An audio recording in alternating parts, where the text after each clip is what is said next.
자, 우리 이어서 에스겔 성전 방문 계속하도록 하겠습니다.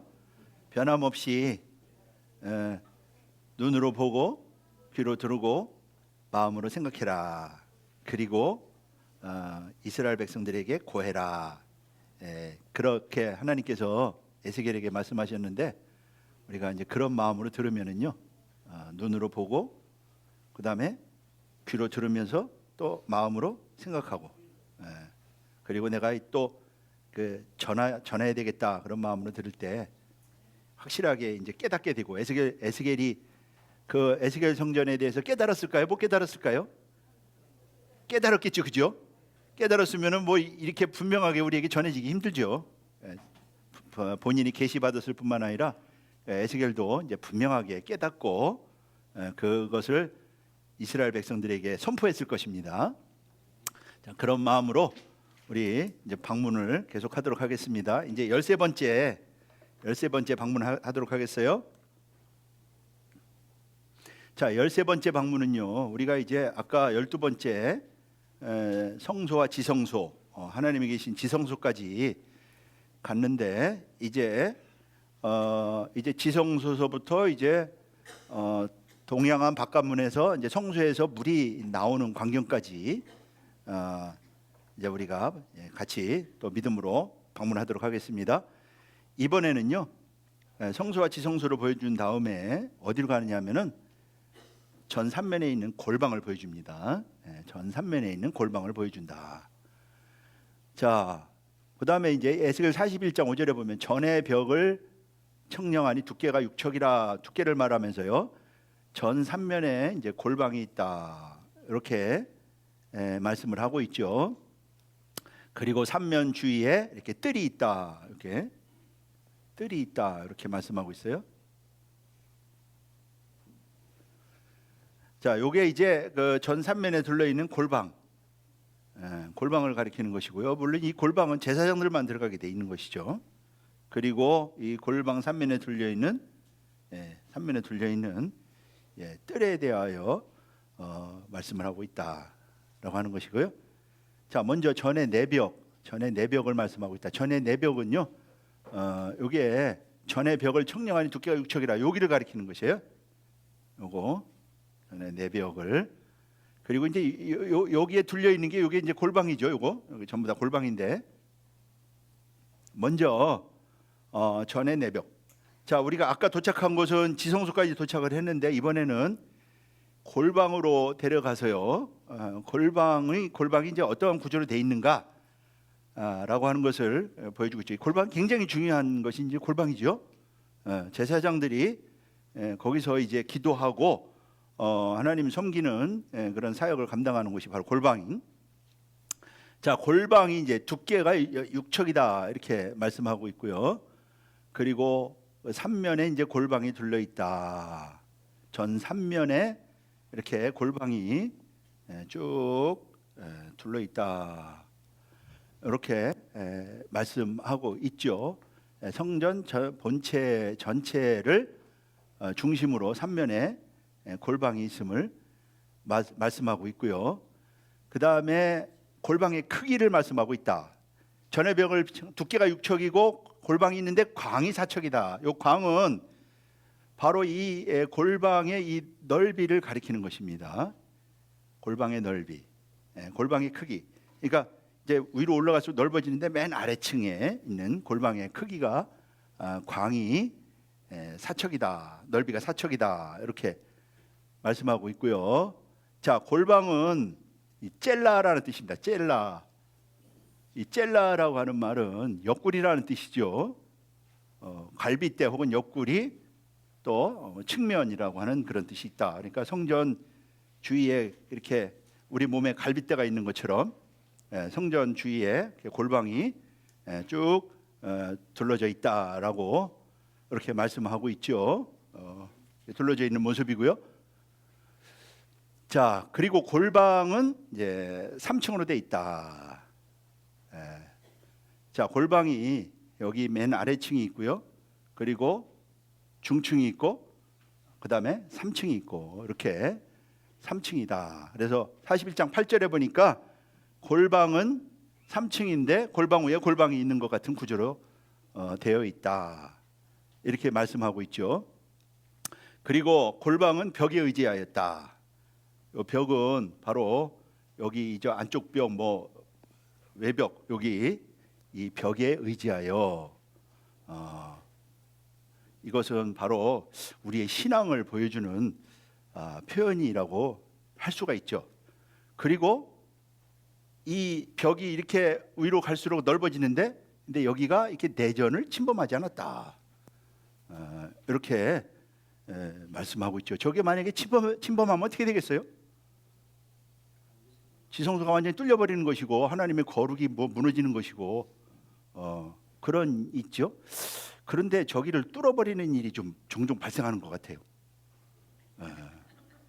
이게 참 문제죠. 저기를 뚫어버리는 일이 종종 발생하는 일이 한국 땅에서 많이 일어나는 게 아닌가 그런 생각이 들어가요. 그 뭐 하여튼 하나님의 영역을 침범해 버리는 것이고 이거나 참 심각한 문제가 되는 것이죠. 자, 전의 벽에 의지하였다 이렇게 말씀하고 있고요. 골방은 30개씩이다. 한 층에 이렇게 여기 이렇게 그림으로, 여기 에스겔 성전 화첩에 나오는 그림이죠. 여기 보면은 이렇게 해서 한 층에 30개씩 모두 30개씩 3층으로 되어 있으니까 모두 몇 개예요? 90개. 골방이 90개다. 상당히 방이 많은 것이죠. 방이 많다라고 하는 것을 알 수가 있고요. 자, 이렇게 여기 보면은 자, 1서부터 쭉 있어서 이쪽으로 이렇게 11개, 그리고 이쪽으로 8개, 그리고 이쪽으로도 11개 해가지고 총 30개의 방이 있다고 하는 거. 요거 이렇게 요거 계산해 보면 나와요. 간단하게 계산해 보면은요, 이쪽 측면으로 11개의 방이 있고 이쪽으로 8개의 방이 있고 이쪽으로 또 11개의 방이 있어가지고 22개, 8개 이렇게 하면은 딱 30개의 방이 나오게 돼 있습니다. 자, 골방은 3층으로 되어 있다. 그래서 올라갈수록 넓어진다. 자, 올라갈수록 넓어진다는 얘기는 뭐가 되겠어요? 이 전에 여기 가까워지는 거죠. 더 신앙이 올라갈수록 어떻게 되겠어요? 하나님 앞에 더 가까이. 모세와 아론이 다르죠? 뭐가 달라요? 아론하고 모세는요, 하나님 가까이 가는 거리가 달라요. 그러죠? 민수기 12장 3절 말씀 볼 때, 그러니까 이렇게 높이 올라갈수록 하나님께 가까이, 높은 신앙. 자, 뭐 저 골방은 기도를 의미하잖아요. 사실은, 그러니까 기도하는 사람은 하나님 앞에 가까이 나가는 것이죠. 신명기 4장 6절에도 말씀하고 있고요. 자, 골방이 갈수록 성전에 가까워지고 또 넓어지고 이런 모습을 보여주고 있다. 그러니까 이제 저렇게 높이 올라갈수록 어떻게 해요? 사람이 뭐 궁량이 커지고, 우리 원로 목사님이 궁량이라는 말씀, 니들은 이렇게 궁량이겠지 그냥 맨날 야단 맞았는데, 사람이 궁량이 넓어지고요. 그 하나님께 더 가까이 가고, 뭐 하여튼 올라가야 되겠죠. 다들 올라가시기 바라겠습니다. 올라가. 우리에게 에스겔 성전 말씀 주신 것은 우리 올라가라고 주신 줄로 믿습니다. 자, 이렇게 올라갈수록 돼 있고요. 그리고 출입구는 딱 두 개다. 여기 골방이 이렇게 30개씩 총 90개가 있지만은요, 출입구는 남쪽에 하나, 북쪽에 하나, 이렇게 이런 출입구를 통해서 다니게 돼 있다. 그러니까 다른 골방 가려면 방을 통해서 이렇게 지나가게 돼 있겠죠. 골방 문은 다. 그래서 이제 빈터로 향하여 있다. 빈터. 여기가 빈터예요. 여기가 빈터. 그러니까 여기가 이제 제사장들이 여기 들어갈 때 여기 들어오기 위해서 다니는 길이 되겠죠. 여기가 이제 빈터를 통해서 이제 골방에 들어가게 돼 있어서 여기가 바로 출입구가 골방 문이다. 출입구가 두 개가 있다라고 하는 것이고요. 그리고 그러면 이제 3층이니까 올라갈 때는 어떻게 올라갈까요? 계단으로 올라가겠죠? 어떤 계단으로? 원형 계단으로. 그것은 뭐를 보면 알 수가 있을까요? 솔로몬 성전도 바로 이 열왕기상 6장 8절에 보면은 나사 모양의 사닥다리로 올라가게 돼 있죠. 이렇게 올라가게 돼 있다. 그래서 우리 모리아 성전도요 1층에서 2층으로 올라갈 때 사다리 나선형 계단으로 올라가게 돼 있어요. 일부러 그렇게 지신 것 같아요. 모리아 성전, 우리 모리아 성전이 준비실에서 2층 준비실로 올라갈 때 원형 계단으로 올라가게 돼 있거든요. 이렇게 나사 모양의 계단으로 올라가게 돼 있다. 요 계단의 모양이고요. 요거는요, 이것도 나선 모양의 계단이죠. 이거 왜 보여드리냐면 제가 인공지능한테 이걸 그려보라 그랬더니 이렇게 그려주대. 윈도우에 그 인공지능 있잖아요. 이거 그려줘 그랬더니 이렇게 그려주더라고. 야, 깜짝 놀라서 그리는 거 보고 양 좀 그려줘 그랬더니 기가 막히게 그려주더라고. 야, 요새 그런 시대예요. 그러니까 우리 목사님들도 그거 배우셔야 돼. 그거 배워가지고 활용하면 되거든요. 와, 이게 저렇게 저것도 잠깐 그려줘, 잠깐. 금방 그려주는 거야. 그래서 일부러 내가 목사님들한테 지금 보여드리니까 이렇게 이렇게 그려주더라고요. 자, 그래서 이제 원형 계단으로 이제 올라가게 돼 있다라고 하는 것이고요. 그리고 이제 계단의 크기, 그럼 계단이 이제 크기가 어떻게 되느냐? 요게 이제 결론적으로 여기 이제 13척하고 이제 9척이에요. 요 9척은 뭐 요 골방의 크기하고 벽 두께 알면 뭐 9척 나오는 것이고 13척은 계산 좀 해봐야 되는데, 자 13척은 어떻게 계산을 하느냐면은요. 자 이게 여기까지의 이제 크기를 이제 보면 알 수가 있는데, 자 성전 외벽이 5척이에요. 여기 한번 보겠습니다. 여기 성전 외벽이 5척이고요. 그 다음에 골방 너비가 4척. 그 다음에 골방의 길이가, 그러니까 여기까지가 이제 4척, 5척이니까 여기가 이제 9척이죠. 그리고 여기가 아까 몇 개가 있다고 그랬어요? 11개가 있다고 그랬죠. 11개가 있으니까 요게 4척이 11개니까 50척인데 이게, 그런데 이게 저기 요게 있잖아요. 요게 길이가 4척인데 그러니까 폭이 아까 폭이 4척이라고 그랬는데 요 길이는 이게 몇 척이냐면은요 5척입니다. 이거 이제 나중에 좀 살펴보도록 할 텐데, 그러니까 이 골방의 크기가 요게요. 여기가 4척이고 요 길이가 5척이에요. 근데 이 4척이라고 하는 거는 에스겔이 계시 가운데 말씀했는데, 이 5척의 크기는 계산해 보면 나온다. 요게 이제 여기 11개 방이 있다고 그랬으니까 여기까지 길이 이렇게 계산해 보면 나와요. 그래서 이게 이 길이는 5척이라고 하는 거 이렇게 아시면 되고요. 그 다음에 이쪽 두께가, 여기 두께가 아까 6척이라고 그랬죠. 또 여기가 6척이라고 그랬고요. 그 다음에 현관 길이가 아까 12척이라고 그랬죠. 여기가 12척이고요. 그 다음에 현관문 두께가 아까 몇 척이라고 그랬어요? 5척이라고 그랬다. 그러면 요거를, 그러니까 여기가 이제 여기가 지금 몇 척인지 계산하려고 하는 거예요. 그러니까 그럼 여기서부터 여기까지가 이게 몇 척이냐면 몇 척일까요? 100척입니다. 여기서부터 여기까지가 100척이에요. 그러니까 성전의 현관 여기 입구에서부터 이쪽 서쪽 여기까지의 길이가 여기가 아니고 여기까지가 몇 척이라고요? 100척이에요, 100척. 그래서 그러면은 요거 계산해 보면 이게 몇 척이 나오냐면 13척이 나온다. 그래서 에스겔 성전은 그러한 치수를 우리에게 하나도 빠짐없이 정확하게 알려주고 있는데, 그 수치를 가지고 계산해 보니까 13척이 나오고요. 그 다음에 이제 9척은 여기 아까 크기가 몇 척이라고 그랬어요? 4척이라고 그랬죠. 그리고 이 벽의 두께가 5척이라고 했으니까 두 개를 더하면은, 그렇죠. 골방 너비는 4척, 그 다음에 외벽이 5척이기 때문에 이게 9척이다. 그러니까 여기가 이제 이 계단이 있는 요 크기가 13척, 9척이니까 굉장히 넓은 거죠. 굉장히 넓은 그런 곳에 이제 출입구가 있다라고 하는 것을, 계단이 있다고 하는 것을 알 수가 있습니다. 그리고 외벽, 아까 이제 외벽은 아까 5척이라고 그러죠. 41장 7절에 보면 골방의 바깥벽의 두께는 5척이다. 그러니까 여기가 5척이다 그 말이에요. 아까 여기는 안에는 몇 척이라고 그랬어요?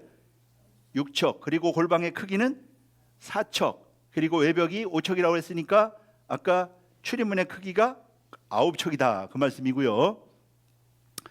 그 다음에 여기 이제 자 여기 잠깐 보면은요. 밖에는 저기요 그 바깥에 이제 빈터가 있다. 여기가 이제 사실은 이제 빈터 아까도 살펴봤는데요. 여기가 빈터인데 거기가 이제 빈터가 이제 5척인데요. 자 성전 외벽부터 성전 지대가 끝나는 부분까지 둘려 있는 여기가 바로 여기가 빈터다 이렇게 말씀하고 있어요. 자 여기 에스겔 41장 11절 한번 읽어보겠습니다. 다 같이요. 시작. 그 골방문은 다 빈터로 향하였는데 한 부분은 북으로 향하였고 한 부분은 남으로 향하였으며 둘려 있는 빈터의 광은 그렇죠. 이게 빈터라고 말씀하고 있죠. 빈터는 바로 이 보세요. 여기가 이제 아까 여기 성전 이 지대의 높이가 몇 척이라고 그랬어요? 아까 얘기했는데 이게 6척이에요. 그러니까 상당히 높은 높이 있는 것이죠.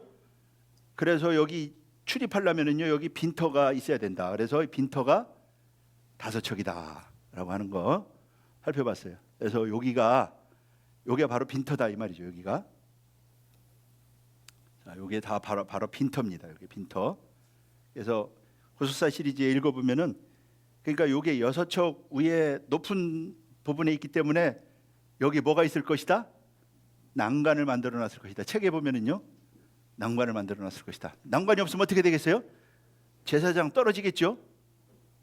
그러면은 6척이니까 한 4m에서 떨어지면 어떻게 될까요? 최소한 중상을 입겠죠. 그러니까 여기에 이제 난간을 만들어놨을 것이다. 근데 에스겔 선지자는 난간에 대해서는 말씀 안 하고 있습니다. 하여튼 그래서 여기가 이제 빈터라고 하는 거 둘려 있는 빈터의 광이 아까 몇 척이라고 그랬어요? 5척이다. 5척이니까 얼마나 되는 것이에요? 뭐 한 2m 60 정도 이렇게 되는 것이죠. 빈터가 있다라고 하는 거. 그리고 뜰이 들려 있다. 자 41장 10절에 보면 한번 읽어보겠습니다. 시작. 전 골방 3면에 광이 20척 되는 뜰이 들려 있으며 어디를 말씀하고 있을까요? 여기를 가리키는 것입니다. 이렇게 20척이 되는 뜰이 들려 있다. 여기가 크기가 얼마라고 하는 것이에요? 20척이라고 하는 것이에요. 20척이니까 뭐 상당히 얼마나 됩니까? 한 10m 되는 뜰이 이렇게 쫙 이렇게 돌려 있는 것이죠. 쫙 이렇게 삼면으로 이렇게 사비부 할 때도 배우셨죠? 이렇게 둘려 있다. 삼면에 20척이 뜰이 되는 뜰이 둘려 있다라고 하는 것입니다. 그래서 참고로 이렇게 보시면은요 여기서부터 아까 여기까지가 몇 척이라고 그랬어요? 여기까지가 몇 척이라고 그랬어요? 100척이고요. 그리고 여기서부터 여기까지가 계산해 보면은요 또 몇 척이냐? 여기도 100척입니다.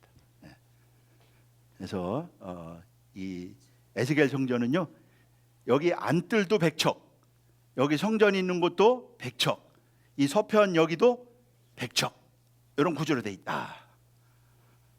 이런 그림을 그려두면은 그러니까 뒤에 이제 또 우리가 공부하겠지만은요 하여튼 100척이다. 참고로 알아두시면 되겠어요.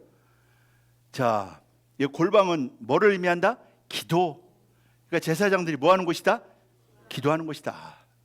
말씀 연구하면서요 바로 기도하는 곳이 바로 골방이 되겠습니다. 그래서 예수님께서 골방에 들어가서 기도하라라고 하는, 예수님은 골방을 무엇을 생각하면서 말씀했을까요? 성전에 있는 골방을 말씀하시면서 기도의 골방에 들어가라 말씀하신 것이에요. 집에 있는 골방이 아니고요 성전에 있는 골방을 말씀하신 것이다. 집은 집이죠.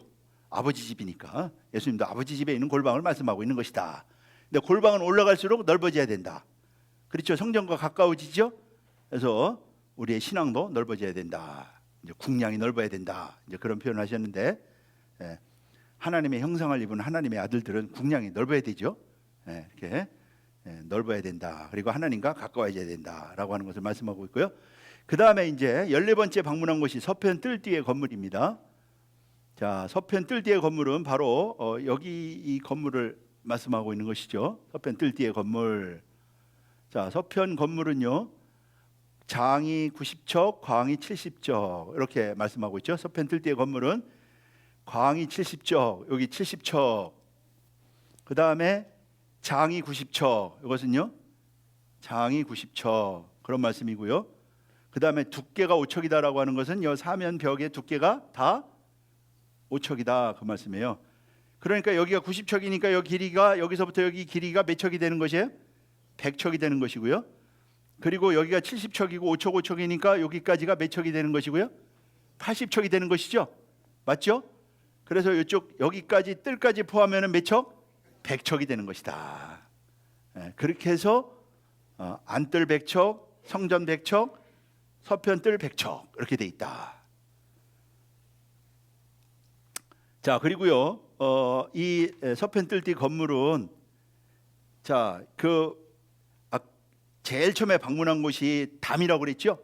담의 높이가 몇 척이라고 그랬어요? 6척이다. 6척. 그 담 위에 뭐가 세워져 있다? 서편 건물이 세워져 있다. 그리고 높이도 6척, 그 다음에 광도 6척. 이렇게 담이 그렇게 돼 있다고 그랬죠? 바로 이 담 위에 세워진 것이 서편 건물이다. 그림이 그려지시죠? 그렇게 돼 있다라고 하는 것이고요. 이 건물은 일종의 이제 제사 드릴 때 뭐 가죽을 둔다던가 이렇게 진 밖에서 그 태우는 게 속죄제를 드릴 때는요, 그 모든 것들을 진 밖에서 태우게 돼 있죠. 정결한 곳에서. 에스겔 성전에서는 바로 여기일 것이다. 서편 건물일 것이다. 성경은 말씀 안 하고 있지만 성경 말씀 볼 때 바로 일체 그런 폐기물을 보관하는 뭐 그러한 곳이 바로 일종의 창고 역할을 한 곳일 것이다라고 하는 것이죠. 그래서 에스겔 41장 21절에 보면은요, 이게 봉헌할 때 전에 정한 처소에서 불사를 하라고 했는데, 바로 성막에서는 진 밖에서 했지만 에스겔 성전에서는 아마 서편 여기서 했을 것이다라고 하는 것을 우리가 이제 미루어 짐작을 해보는 것이죠. 자, 왜냐하면 성경이 정확하게 말씀 안 하고 있기 때문에.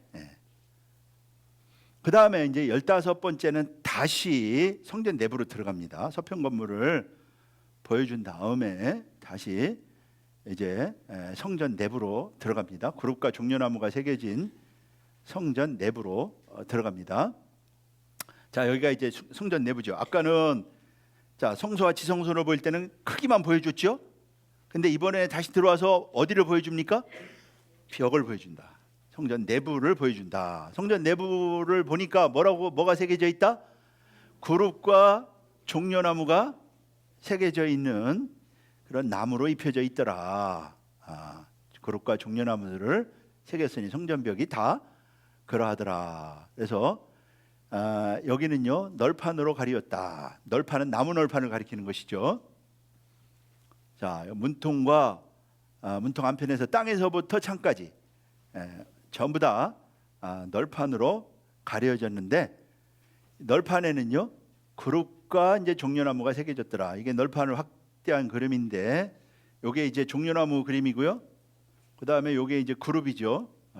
두 얼굴을 가진 그룹을 보여주고 있다. 그룹과 종려나무를 새겼다. 자, 41장 18절에 보니까 널판에는 그룹들과 종려나무를 새겼는데 매 그룹에는 두 얼굴이 있다. 매 그룹에 두 얼굴이 있다. 원래 그룹에는 얼굴이 몇이에요? 네 얼굴이죠. 우리 에스겔 앞에 공부하셨죠? 근데 여기 성전에 여기 성전 안에는 두 얼굴이 있는 그룹을 말씀하고 있다. 참고로 이렇게 알아두면 되겠습니다. 자, 두 얼굴은요, 하나는 사람의 얼굴이고 하나는 사자의 얼굴이고, 이제 그룹의 대표적인 두 얼굴만 말씀을 하고 있는 것 같아요. 자, 그러면은 근데 이제 놀랍게 이게 우리가 주목해야 될 부분은요, 이 그룹이 뭐를 바라보고 있다? 종려나무를 바라보고 있다라고 하는 것이고요. 근데 이 종려나무는 아까 뭐를 가리킨다고 그랬어요? 구원받은 성도를 가리킨다고 그랬죠? 구원받은 성도를 가리킨다. 그런데 이 그룹의 사명은, 자, 창세기 3장에 보면은요, 창세기 3장 22절 말씀 보면은 그룹은 사명이 뭐예요? 생명나무를 지키게 돼 있다.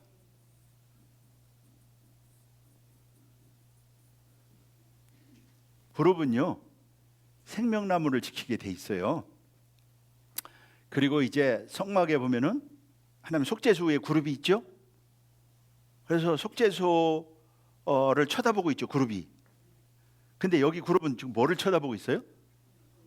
종려나무를 쳐다보고 있다. 이게 달라진 모습을 보여주고 있죠. 그러니까 종려나무가 이게 보통이 아닌 것을 알 수가 있죠. 그룹에 지금 시선을 끌고 있으니까. 그래서 이 그룹은요, 자, 사람의 얼굴을 표현하고 있는데, 사람은 지혜를 표상하고 있는 것이고요.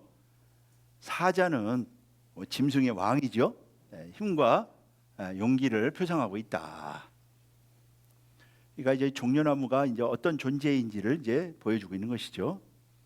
그래서 그룹은 승리를 보여주고 있다. 승리. 사람의 얼굴과 사자의 얼굴이 종려나무를 향한 것은요, 아까 종려나무는 뭐를 의미한다고 그랬어요? 승리를 의미한다고 그랬죠. 구원받은 성도를 가리킬 뿐만 아니라 승리를 의미한다고 그랬죠. 자, 종려나무 가지를 가지고 예수님을 맞이하고요. 마지막 때도 하나님의 보좌 앞에서 종려나무 가지를 흔들면서 서 있는 구원받은 흰옷 입은 무리가 나오는데, 큰 무리가 나오는데, 이들은 어떤 사람들이다? 승리한 사람들이다. 하나님의 보좌 앞에 서 있다. 그러니까 아까도 표현했지만 승리한 무리들이기 때문에 이들은 어떤 무리다? 온전해진 무리들이다, 그렇게 볼 수가 있죠. 그래서 이런 것은 이제 완전한 승리를 표현한 것이고요. 그러면은 누가 이제 승자가 되느냐? 예수님의 피로 된다. 예수님의 피로 구속을 받고 하늘의 지혜와 그리고 담대함을 가진 그러한 구원받은 성도가 승리자가 되는 것이고요. 바로 종려나무는 그러한 성도를 표상하고 있는 것이다.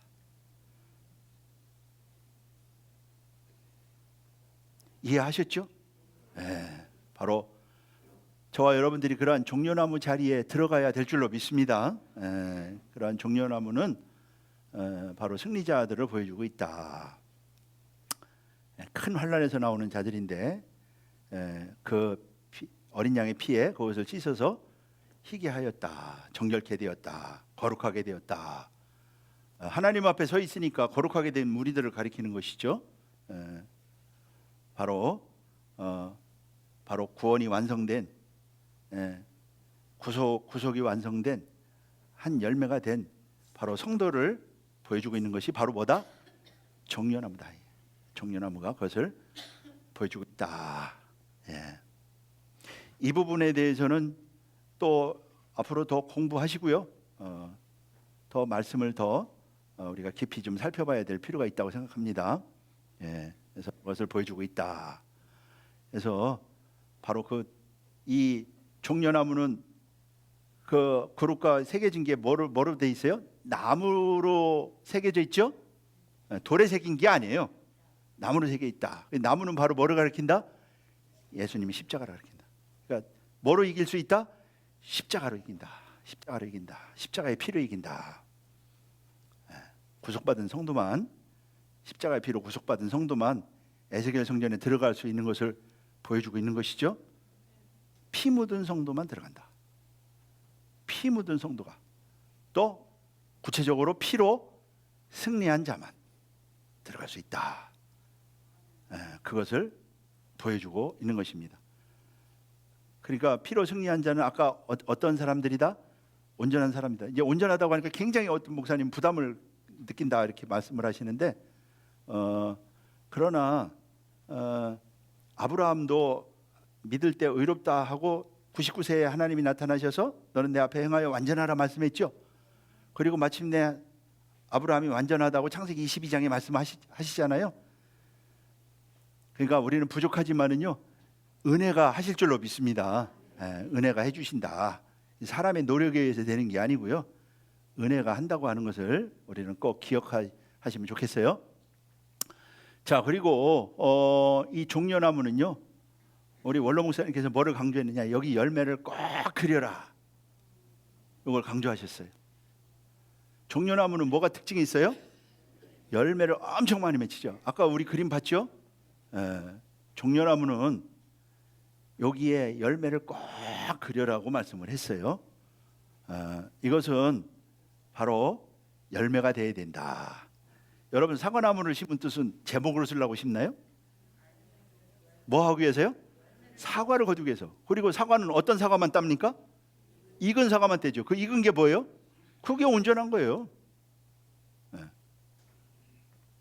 익은 사과 따지 안 익은 사과 땁니까? 안 익은 사과는 어떻게 됩니까? 바람에 불려 다 떨어지게 돼 있죠. 그래서 익은 사과만 딴다. 그러니까 바로 그것이 바로 이 탐임이라고 하는 말, 이거 온전하다라고 하는 말, 이 탐임이라고 하는 말은요, 이게 온전하다, 열매가 되었다 그런 뜻이에요. 사과 열매가 되듯이, 포도나무에 열매가 되듯이 열매가 되었다. 그게 바로 탐임이에요. 어려운 것이 아니고요, 어떻게 생각하면 당연한 것이죠. 열매가 돼야지 거둘 거 아니에요. 가을에 하나님도 인간 농사꾼이라며요. 그럼 열매가 돼야지 거두죠. 그래서 천국에는 뭐만 들어갑니까? 알곡만 들어간다. 이게 이 탐이 뭐예요? 다른 말로 말하면 알곡이다 이거죠. 알곡이 돼야 될 줄로 믿습니다.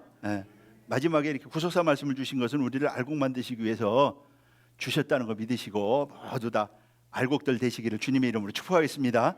알곡이 돼야 된다. 그래서 열매를 이렇게 그려라 해가지고 그려놓은 거예요, 이게. 그러니까 이 그룹이 누구를 보고 있어요? 열매가 있는 이 그룹이 지금 눈이 같다는 얘기는 보통 얘기가 아니죠. 이 그룹은 하나님 모시고 다니는 존재 아닙니까? 피조물 중에서 가장 하나님을, 저 그룹이 나타났다는 얘기 누가 나타나는 거예요? 하나님이 나타난 거예요. 그 정도로 그룹은 하나님 가장 가까이서 오고 에스겔서에 잘 나와 있잖아요. 그런 존재가 바라보고 있다고 하는 것은 이게 보통 역사가 아니죠, 이게. 그래서 바로 열매를 맺어야 된다. 그래서 마지막에, 그래서 농부가 농사 거둘 때 뭐만 거둬요? 알곡만 거두죠. 그리고 나머지는 어떻게 합니까? 논에 그냥 다 버려두잖아요. 벼만 추수하지. 그렇죠? 하나님도 마찬가지예요. 알곡만 거둔다. 그래서 마태복음 3장 12절에 알곡만 들어간다. 그러니까 우리 원로 목사님이 그런 말씀하셨어요. 99점짜리가 제일 억울하다. 그러니까 뭐가 돼야 돼요? 100점이 돼. 100점이 뭐예요? 알곡을 가리키는 것이에요.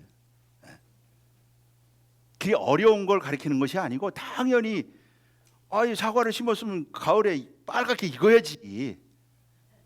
그러죠? 벼를 심었으면 벼가 익어서 알곡이 돼야지 추수할 거 아니에요. 하나님도 마찬가지다 이거죠. 그러니까 그 알곡이 바로 탐임이다. 바로 그러한 열매를 맺히는 것이 종려나무라고 하는 것을 말씀하고 있고요. 바로 우리에게 은혜를 주시고 우리를 붙잡아 주시고 인도하시는 목적도 하나님은 뭐를 보기 위해서? 열매를 보기 위해서다라고 하는 거. 그래서 열매를 맺어야 되는 것을 보여주고 있고요. 그 다음에 이제 16번째는요, 이 제단, 성전 안에 있는 제단을 보여줍니다. 그리고 문도 보여주고요, 들어가는 데 있는 디딤판도 보여준다. 세 가지를 보여주고 있다. 자, 에스겔 41장 21절 26절에 기록이 되어 있고요. 먼저 나무 제단을 보겠습니다. 자, 여기 들어갔더니 성소에 나무 제단만 있더라. 지성소에는 아무것도 없고요. 성소에 나무 제단만 있더라. 여기 나무 제단이 있죠. 나무 제단의 정체는 뭐냐? 나무 제단은 크기도 말씀하고 있다. 고가 3척이고 장이 2척이고 그다음에 광이 2척이라고 70인경에는요 광도 나온다. 고가 3척이고 2척이고 2척이다. 자, 이것은 그 자리는 사실은 분향단이 놓여지는 자리인데 분향단이 아니고 여호와 앞에 상이라고 말씀하고 있다. 이 상은요 진설병을 두는 상을 가리키는 것입니다. 여호와 앞에 상은 분향단이 아니고 진설병을 두는 상, 진설병을 두는 상을 가리킨다. 그래서 이것은요 떡상을 가리키는 것이고요. 바로 예수 그리스도가 우리의 영원한 생명의 떡이시죠. 여호와 앞에 상은 영원한 생명의 떡이신 예수 그리스도를 우리에게 보여주고 있는 것이고요. 그 다음에 문이 있다고 말씀하고 있다. 내전에 여기는 이제 내전에 들어가는 문이고요, 외전에 들어가는 문이고 여기는 내전과 외전에 문이 있는데 접치는 문이다. 접치는 문이다라고 말씀하고 있다라고 하는 것이에요. 접치는 두 문짝이 있다. 여기 접친다라고 하는 말은요 무사바라고 하는 말은 회전하는 문이다 그런 뜻이고요. 자, 여기 바로 이런 문을 가리키는 것이죠. 이렇게 접는 문을 가리키는 것이고 여기에 이제 여기도 거룩과 종려나무를 똑같이 새겼다라고 말씀하고 있고요. 그 다음에 이제 나무 디딤판, 현관 앞에 나무 디딤판이 있다. 이렇게 디디고 올라가는 나무 디딤판이 있다고 하는 것은 격이 그쪽 높이가 차이가 있어가지고 저 디딤판을 디디고 올라가게 돼 있고요. 여기도 역시 여기에는 종려나무가 새겨져 있다. 이렇게 종려나무만 새겨져 있다. 이렇게 말씀을 하고 있고요. 그 다음에 이제 17번째는요 제사장들의 거룩한 방으로 안내를 합니다. 자, 이 제사장들의 거룩한 방은 성전 양쪽에 있는 골방 외에 제사장들이 이제 지성물을 먹고 하나님 섬기는 제사 사역을 할 때 사용하는 방이 이제 제사장들의 방이죠. 제사장들의 거룩한 방이라고 말씀하고 있다. 이것은 이제 북편과 남편에 위치하고 있다. 서로 대칭되는 구조로 되어 있다. 여기가 이제 성소이고 여기 남과 북에 이렇게 이제 방들이 있다. 이렇게 말씀하고 있고요. 그리고 여기는 이렇게 어떻게 들어가느냐면은 통행구가 따로 있어가지고 이 안뜰에서 여기 이제 들어오는 통행구가 있다라고 말씀하고 있죠. 자, 동편에서 들어가는 통행구가 있다. 42장 9절에 보면은요, 동편에서 들어가는 통행구가 있다. 그러니까 이 동편에서 들어가는 통행구라고 하는 것은 이쪽이 동쪽이죠. 여기가 동쪽이에요. 그래서 동쪽에서 이렇게 올라가서 들어가게 돼 있기 때문에 동편에서 올라가는 통행구가 있다. 바깥들에서 들어가는 통행구더라. 그러니까 바깥들이지만 사실은 안뜰입니다. 안뜰에서 이렇게 들어가는 통행구를 말씀을 하고 있는 것이에요. 바깥들이죠. 여기가 바로 바깥들이죠. 여기가 바깥들이죠. 바깥들에서 이렇게 올라가게 돼 있다. 바깥들에서 이렇게 제사장 방으로 올라가는 통행구가 있다라고 하는 것이고요. 자, 그리고 그럼 통행구의 층계는 몇 계단일까요? 8계단입니다. 아까 바깥들의 외부에서 바깥들로 들어올 때는 7계단, 바깥들에서 안뜰로 들어올 때는 8계단이기 때문에 계단이 8개다라고 하는 것이에요. 8개다라고 하는 것이고요. 자, 두 건물의 크기는 그러니까 남과 북에 있는데, 자, 대충이니까 똑같죠. 그럼 한쪽만 이제 알면 되겠죠. 크기는요, 장이 100척이다. 장이 100척이고 그 다음에 광이 50척이다. 이게 50척이다. 그러니까 여기 전체가 크기가 이렇게 100척이고 50척이다. 이제 그런 말씀이에요. 그래서 방들의 바닥자리는 장이 100척, 광이 50척이다. 이제 그런 말씀이고요. 그런데 이제 크기가 이쪽 성전을 향한 방은 100척이고 그 다음에 이 바깥들을 향한 요 방은 50척이다. 그리고 여기는 이제 빈 공간으로 이렇게 있고 여기에 이제 담이 있다. 이렇게 말씀을 하고 있습니다. 자, 42장 8절 이렇게 말씀하고 있죠. 그래서 이렇게 건물이 두 개가 있는데 하나는 크고 하나는 작다. 이렇게 말씀하고 있고요. 그리고 여기에 이제 10척되는 통로가 있다. 그 두 방 사이에 통한 길이 있다. 그래서 광이 10척이요 장이 100척이요. 10척 폭이 10척이고 길이가 100척이 되는 통행 길이 있다. 이렇게 말씀을 하고 있는 것입니다. 그러니까 여기가 뭐 10척이니까 참고로 여기가 여기 전체가 50척이라고 그랬죠. 그럼 요 건물이 몇 척? 대략 20척 이렇게 하면 나오나요? 뭐 이 정도 규격이 돼 있겠죠.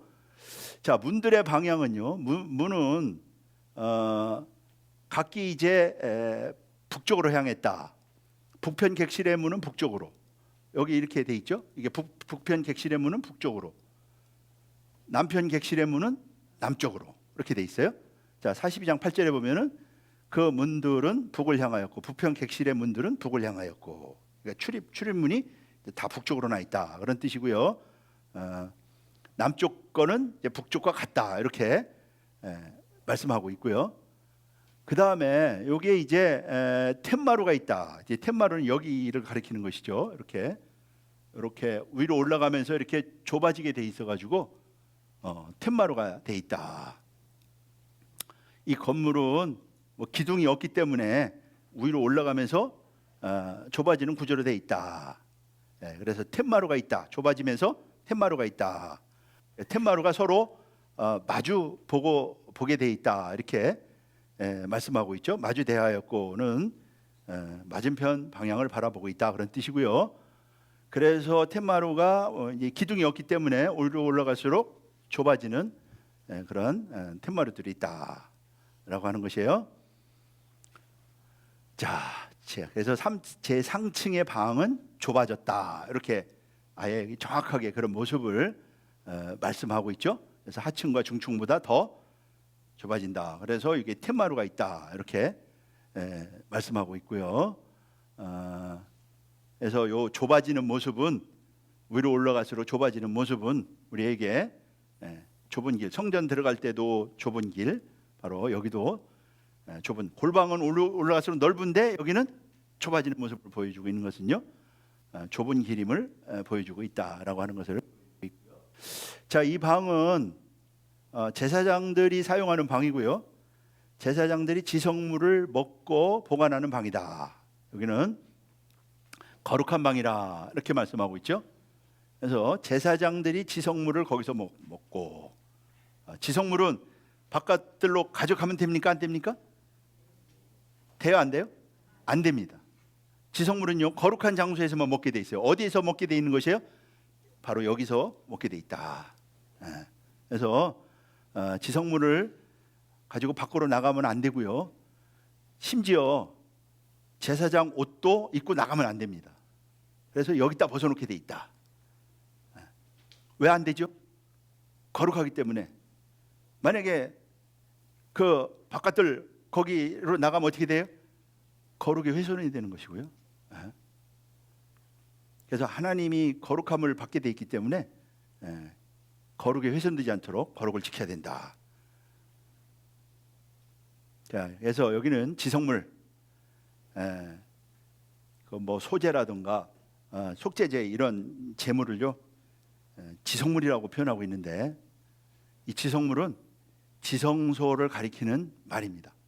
코데시, 하코다심, 이거는 코데시, 코드세, 그 다음에 하코다심. 이 거룩이라고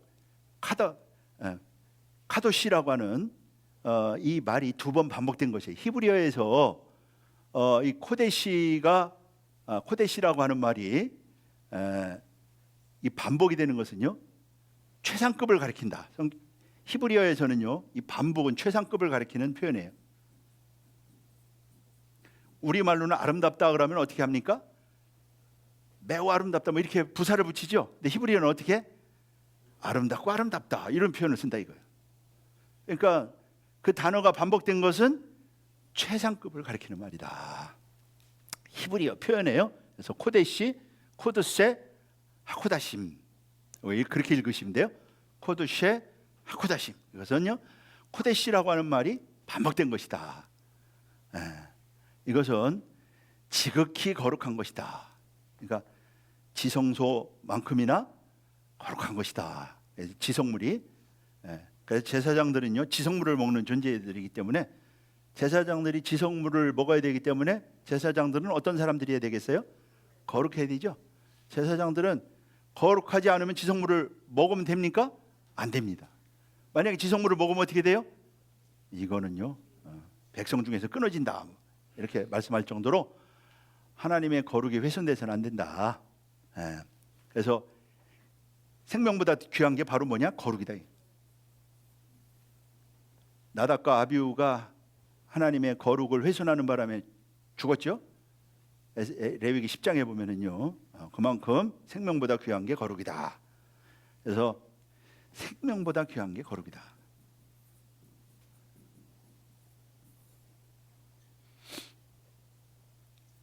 그래서 그 거룩한 곳이 바로, 그러니까 이 제사장 이 건물은 바로 거룩한 건물이라고 하는 것을 보여주고 있는 것입니다. 그래서 안뜰에 있는 것이죠. 안뜰에 바로 성전 바로 옆에 있는 건물. 여기서 소제의 음식도 지성물이라고 말씀했고요. 속건제 제물을 주는 것이다.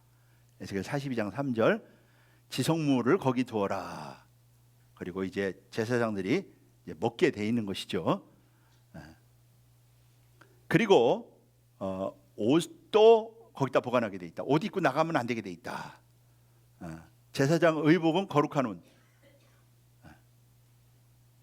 봉헌식 할 때 기름 뿌려가지고 아주 피를 뿌리고 해서요, 거룩하게 구별하죠. 그래서 입고 나가서는 안 된다. 바깥들로 입고 나가지 못하게 돼 있다. 그래서 벗고 일상 옷을 입고 나가게 돼 있다. 제사장 의복은 거룩한 곳이기 때문에 거기 보관하라고 돼 있는 것이고요. 그래서 바로 이것은 제사장이 입는 옷인 것처럼 왕 같은 제사장 된 성도들도 거룩해져야 됨을 이제 말씀하고 있는 것이죠.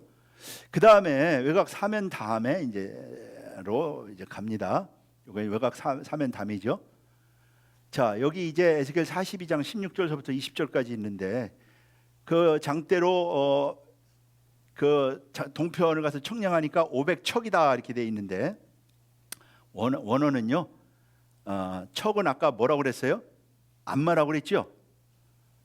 척은 안마인데 여기는 척이 아니고 뭐라고 돼 있다? 카네라고 돼 있다. 카네. 요 카네는 바로 뭐예요? 장대입니다. 장대. 그러니까 500척이 아니고 500장대. 그러니까 몇 척이에요? 500장대니까 몇 척입니까? 3,000척이죠. 3,000척. 이거는요, 몇 척? 3,000척이다 이거. 3,000척이면은 크기가 어느 정도 될까요? 약 1,596m. 외곽담이 크게 외곽담이 있는 것이죠. 안쪽에 있는 담은 몇 척이에요? 500척이고요. 500척이고 외곽담은 500장대입니다. 그래서 에스겔 성전에 대해서 이렇게 다 보시면은 전부 다 외곽담에 대해서는 하나도 돼 있는 게 없는데, 우리 바가브라 목사님께서 세계 최초로 외곽담을 이렇게 원문을 통해서 밝혀주신 것이. 여기 자료 보세요. 외곽담 표시되어 있는 자료 하나도 없어요. 자, 그래서 여기는 이제 외곽담이 이렇게, 외곽담은 아까 그림을 보여드린 것처럼 이게 이제 전체가 이게 외곽담의 모습이고요. 자, 이 담은 거룩한 것과 속된 것을 구별하는 것이고요. 그 담 자체가 구별하기 때문에 속된 자는 들어올 수 있다 없다? 없다. 그 다음에 이제 동양한 문과 안뜰과 번제단, 이제 하나님의 영광이 이제 회복이 됩니다. 이렇게 다 보여준 다음에요, 하나님의 영광이 회복이 되는 것을 보여주고 있다. 이제 동양한 문으로 갑니다. 동양한 문은요, 성전 외부에서 들어가는 문이고요. 이 문으로 말미암아 하나님의 영광이, 성전을 떠났던 하나님의 영광이 다시 돌아옵니다. 에스겔 43장 4절에 보면 여호와의 영광이 동문으로 말미암아, 이게 이제 영광이 들어오는 모습을 에스겔 성전 화첩에 있는 그림이죠. 이게 들어오는 모습을 보여주고 있다. 영광이 다시 돌아오고 있다. 보여주고 있고요. 그래서 동문으로 들어가 가지고 안뜰에 그리고 성전으로 말미암아 전으로 들어간다. 여호와의 영광이 동문으로 들어가서 성전으로 들어가는 것을요 이제 보여주고 있죠. 그래서 에스겔 선지자는요 동문을 지나서 성신이 안뜰로 데려갑니다. 이거 성신이 이런 성신이 안뜰로 데려간다. 성령이 안뜰로 들어갔더니 하나님의 영광이 여호와의 전에 가득하다 하시면서요 하나님이 말씀하시죠. 내가 여기 영원히 거할 것이다. 에스겔 43장 7절에 보면은요 여기는 내 보좌의 처소요 내 발을 두는 처소요 내가 영원히 거할 것이다. 이렇게 말씀하시면서요 그러면서 하시는 말씀이 음란을 버려야 된다. 왕들이 음란을 버리고 시체로 다시는 거기 더럽혀서는 안 된다. 그러니까 거룩이 얼마나 생명보다 귀하다고 하는 것을요 보여주고 있는 것입니다. 왕들의 시체를 하나님이 돌아와서 하시는 말씀이 보세요. 음란을 버리고 죽은 왕들의 시체를 버려야 된다. 이거 이스라엘 백성들이 행했던 그러한 저질렀던 죄를 말씀하고 있는 것이죠. 그래서 거룩해야 된다라고 하는 것을 말씀하고 있고요. 그 다음에 이제 번제단에 대해서 말씀을 하는데 오늘은 번제단은 넘어가도록 하겠습니다. 그래서 번제단의 규격에 대해서 말씀하고요. 그리고 이제 다시 성소 동양한 바깥문으로 다시 나갑니다. 다시 성소 동양한 바깥문으로 나가요.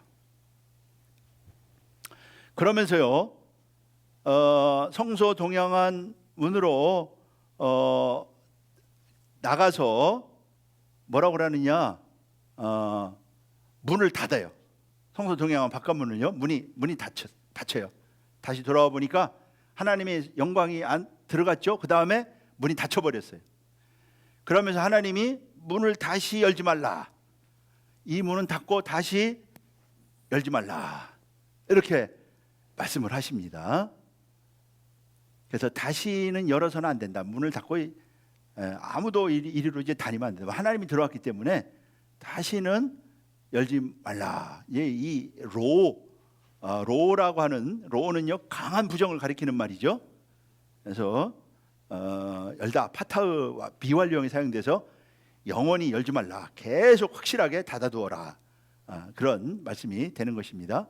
그래서 이 문은 뭐 이제 안뜰 동양한 문이냐 이제 논란이 있지만은요 주장하는 사람들은 따라서 주장하지만 이건 사실은 바깥뜰 동양한 문이다. 왜냐하면 안뜰 동양한 문은 안식일에는 열리기 때문이에요. 그래서 안뜰 동양한 문은 안식일에는 열리기 때문에 그리고 다시 북문을 통해서 이제 아까는요 바로 이제 성신이 안뜰로 데려갔는데 이번에는요 바깥뜰로 나왔다가 다시 북문을 통해서 성전 앞으로 다시 갑니다. 북문을 통해서 다시 전 앞에 이르니 여호와의 영광이 그러니까 이를 통해서요.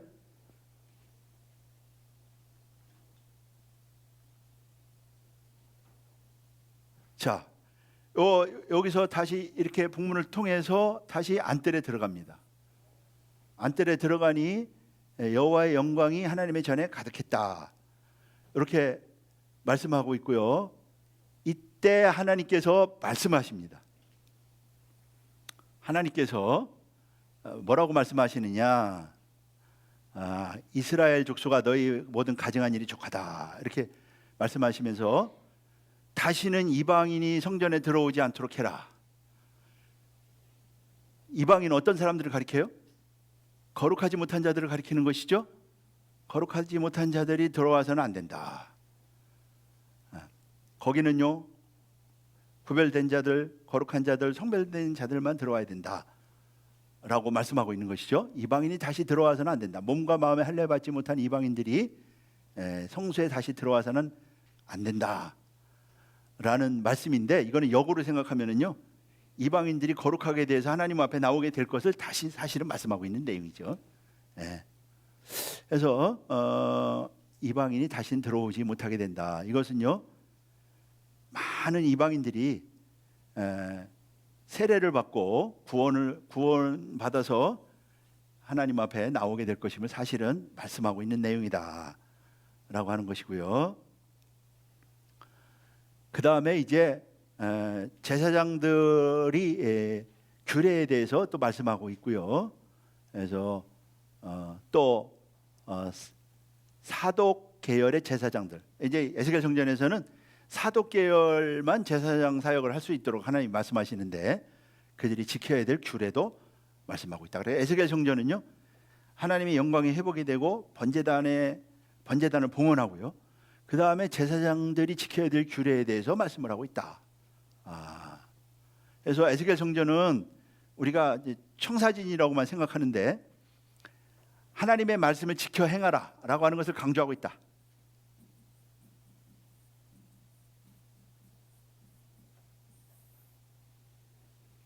하나님의 말씀을 지켜 행하라고 하는 것을 강조하고 있다. 꼭 기억하시고요.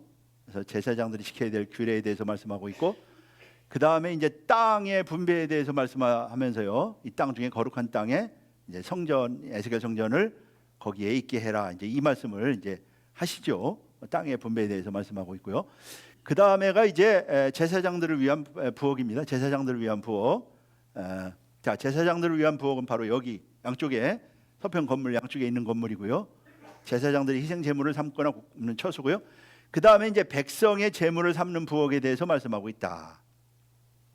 자, 여기 이제 이 바깥들 양쪽 구석에 네 구석에 맷들 네 구석에 바로 제사장들을 위한 부엌이, 일반 백성들을 위한 부엌이 있다. 규격도 말씀하고 있죠. 장이 40척, 광이 30척. 여기는 레위인들이 백성의 제물을 삼는 곳입니다. 백성의 제물을 삼는 것이고요. 그 다음에 이제 다시 성전문으로 가게 되죠. 자, 성전문에 가서요, 이제 여기 물이 나오는 모습을 보여주고 있다. 성전문에서 성전 문지방 밑에서 물이 나오는 모습을 보여주고 있습니다. 자, 이제 거의 끝에 이제 도착을 했죠. 47장 1절에 보면 그가 나를 데리고 전문에 이르시니 문지방 밑에서 물이 나오더라, 이렇게 말씀하고 있죠. 여기도요, 베인네 보라, 이게 빠졌어요. 딱 도착했는데 다시 한번 베인네 보라, 문지방 밑에서 물이 나온다. 에스겔 선지자가 경탄하면서 놀라는 모습을, 이게 번역에는 빠져 있다, 근데 원문에는 들어 있다라고 하는 거, 그리고 보라, 이렇게 너무나 이제 놀라운 광경을 목격을 하게 되죠. 성전에서 상상도 못한 거 아닙니까? 성전에서 물이 나오는 모습을 보여주고 있다. 본래 성전에 뭐가 있어요? 번제단이 있고 뭐가 있어요? 물두멍이 있죠. 근데 물두멍이 있어요, 없어요? 물두멍이 없죠. 근데 뭐가 나와요? 물이 나오는 모습을 보여주고 있어요. 에스겔 선지자가 놀라는 거죠. 에스겔 선지자는 제사장이라 성전에 대해서 잘 아는 사람 아닙니까? 그런데 물이 여기서 나오는 것을 보고 놀라는 거죠. 자, 그래서 흘러내리더라, 나와서, 그 다음에 야차, 이게 야차, 그 다음에 흘러내리더라, 야라드. 이게 다 분사형이 사용되고 있다고 하는 것을 계속해서 나온다, 그런 말씀이죠. 나와서 흐르더라, 흘러내리더라, 계속 분사형은요 계속해서 나온다는 말씀이죠. 생명수가 솟구쳐 나와서 이제 흘러가는 생생한 모습을 이제 묘사한다. 솟구쳐 나오는 모습은요, 이제 동양안문에 가서 이제 보게 되고요. 이게 이 물이 어디서 나온다고요? 성소에서 나온다. 근원지가 어디다? 성소다. 이게 중요한 것이죠. 구속사 말씀 어디서 나와요? 성소에서 나오는 것입니다. 이게 성소가 아니고 자기 속에서 나온다고 생각하는, 주장하는 사람들이 많이 있죠? 없나요? 나는 많이 들은 것 같아. 이게 굉장히 참이냐 거짓이냐 이렇게 구분할 수 있다고 생각합니다. 야, 생수의 근원은 바로 어디다? 성소다. 그러니까 이 성소는 어디를 가리켜요? 요한계시록에서 그 정체가 나오죠. 하나님과 어린 양의 보좌로부터 나온다. 하나님과 어린 양의 보좌로부터 나온다. 네, 이것이 바로 성소의 근원은 생수라고 하는 거. 예수님은 뭐라고 그랬어요? 내가 주는 물. 그래서 요한복음 7장은 배에서 나온다. 그 나를 믿는 자는 배에서 생수가 흘러내린다. 이렇게 말씀하고 있는 것이죠. 그 다음에 이제 동양안 바깥문으로 나가게 되죠. 성전에서 물이 나오는데 다시 동양안 바깥문으로 데리고 나갑니다. 그랬더니 나를 데리고 북문으로 마면서 다시 동양안 바깥문에 이르시기로 본즉 물이 그 우편에서 스미어 나오더라. 물이 그 우편에서 스미어 나오더라. 여기 스미어 나온다라고 하는 말은요, 파카. 이 파카라고 하는 말은요, 솟아나다 그런 뜻입니다. 파카라고 하는 말은 스미어 나오더라. 이것은요, 솟아나다. 물이 강력하게 솟아 나오는 모습을 보여주고 있는 것이다. 그림을 잠깐 보면은요, 여기서 이렇게 해서 여기 솟아 나오는 모습을 보여주고 있죠. 그림이 좀 약한가요? 솟아 나오는 모습을 보여주고 있다. 강력하게 솟아 나오는 모습을 보여주고 있다. 그런데 어디서 나온다? 우편에서 나온다. 그렇게 말씀하고 있죠. 우편에서 스미어 나오더라. 우편은 바로 하나님 보좌 우편에 앉아 계신 예수님을 우리에게 알려주고 계신 것이죠. 이제 마지막 도착했습니다. 이제 문지방에서 나온 물이 로 말미암아 큰 강을 이루게 되는 것이죠. 물로 창일해진 강가를 보여주고 있다. 창일해진 물을 보여주고 있다. 그래서 강가로 돌아가면 나무가 심이 많다. 이렇게 말씀하고 있고요. 그래서 생명수는 작게 시작을 합니다. 이제 생명수는 작게 시작을 하죠. 여기서 성전 여기서 물에서 나온 물이 이제 문지방 밑에서 나온 물이 작게 시작하죠. 그래서 말씀도 역시 베들레헴에서 시작이 됐다. 베들레헴에서 시작이 됐다. 뭐 마지막 때도 작은 책을 말씀하고 있죠. 작은 책. 구속사의 말씀은요, 작은 책의 역사인 줄로 믿습니다. 이 작은 책의 역사지만은요, 큰 강물을 이룬다. 그래서 생명수는 점점 처음에는 발목에 오르고, 그 다음에는 무릎에 오르고, 그 다음에는 허리에 오르고, 그리고 마지막에는요, 능히 건너지 못할 강이 되었다. 내가 건너지 못할 강이 된지라. 강이 되었죠. 그런 의미로 표현해 보니까요, 이렇게 마지막에는요, 헤엄할 물이 되었다. 그래서 창이란 강이 되었다. 여기 창이라다라고 하는 말은요, 이 가아라고 하는 말은 장엄하게 된다, 승리하게 된다, 영광스럽게 된다, 그런 뜻입니다. 말씀 운동이 제자들을 통한 말씀 운동도 처음에는 작게 시작한 것 같지만은요, 얼마나 장엄하고 승리했어요. 이 구속사의 말씀도 작게 시작한 것 같지만은요, 마침내 열방이 몰려오는, 열방을 적시는 그런 생명의 역사를 꼭 이룰 줄로 믿습니다. 우리 목사님들도 이렇게 구속사 말씀 받은 것은요, 우리 목사님들을 통해서 이 말씀이 열방까지 창일해지게 하기 위해서 부르신 줄로 믿습니다. 이 말씀의 응답자가 되어서요, 각 교회마다 놀랍게 부흥하고 우리 목사님들을 통하여 이 말씀이 열방 땅끝까지 편만하게 전해지는 복된 역사의 길을 주님의 이름으로 축복하겠습니다. 자, 이렇게 승리한다라고 하는 것을 보여주고 있고요, 반드시 승리한다라고 하는 것을 보여주고 있는 것이고요. 그래서 이사야서에 보면은 하나님의 안식이 세상에 가득하게 된다. 그래서 지금 그 구속사 운동이 평강제일교회 이렇게 작게 시작한 것 같지만은 결국에는 이사야 60장 말씀처럼 그 열방이 몰려오고요, 하나님을 아는 지식이 세상에 가득할 날이 온다. 요새 한국의 위상이 뭐 엄청 올라가더라고 보니까, 대한민국도 이렇게 번영하면서요, 구속사 말씀이 하여튼 앞으로 엄청나게 열방을 적시고 살리는 역사를 이룰 줄로 믿습니다. 그런 역사가 있다라고 하는 거 말씀하고 있고요. 그리고 생명수의 강은 결국에는요 살리는 역사를 한다. 바다를 살린다. 들어가서 바다를 살린다. 바다는요 타락한 세상을 가리키는 것이죠. 살리는 대상은요 타락한 세상, 붉은 용이 지배하는 곳. 우리가 말씀을 전할 곳은요 사단이 역사하는 곳입니다. 그냥 아무것도 없는 빈 땅이 아니고 사단이 역사하는 거예요. 이스라엘 백성들이 점령한 가나안 땅은 가나안 족속이 점령하고 있는 것처럼요 사단이 점령하고 있는 곳이에요. 거기다 말씀을 전해야 된다. 들어가면 어떻게 된다? 살리는 역사를 한다. 그것을 말씀해주고 있는 것이죠. 소성함을 얻는다라고 하는 것은 치유의 역사가 일어난다. 라파, 치유한다. 살리는 역사. 죽은 바다가 살고 사회가 살고 그런 살리는 역사가 바로 이 말씀을 통해서 일어난다. 뭐를 통해서요? 성서에서 나오는 말씀. 그 말씀이 어떤 말씀이에요? 오늘 우리가 받은 말씀이다. 그 말씀이다 이거지. 그 말씀이 살리는 역사를 이룬다고 하는 거. 그래서 하나님 말씀이 모든 생물을 살리는 역사 있다. 그래서 우리 목사님들이 받은 이 구속사 말씀을 통하여 살리는 역사. 그래서 얼마나 살리는지요? 그 강에 큰 고기들이 막 살고, 그리고 좌우에는요 뭐 나무들이 그냥 엄청나게 막 살고 열매를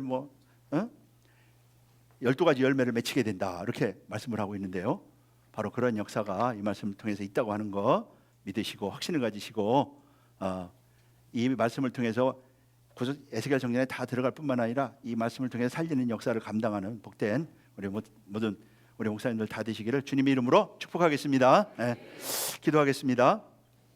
아버지 하나님, 오늘 에스겔 정전 25군데 방문을 통하여 마지막으로 하나님의 영광이 들어오고 마침내 성전으로부터 나오는 생명수의 역사를 통해서 열방을 살리는 역사를 오늘 주시는 말씀을 통하여 깨달았사오니 이 말씀을 통하여 우리 자신이 먼저 사는 역사가 있게 하여 주시옵시고, 우리 귀한 우리 사자들을 통하여 열방을 살리는, 그래서 수많은 아버지 하나님이여 나무가 열매를 맺고 또 바다에 많은 고기가 있어서 금을 치는 곳이 된다고 했는데, 아버지 하나님이여 수많은 영혼들을 건져 올리고 천국으로 인도하는 그러한 복된 놀라운 역사가 우리 오늘 말씀 받은 귀한 하나님의 종들을 통하여 일어날 수 있도록 축복하시고 인도하여 주시옵소서.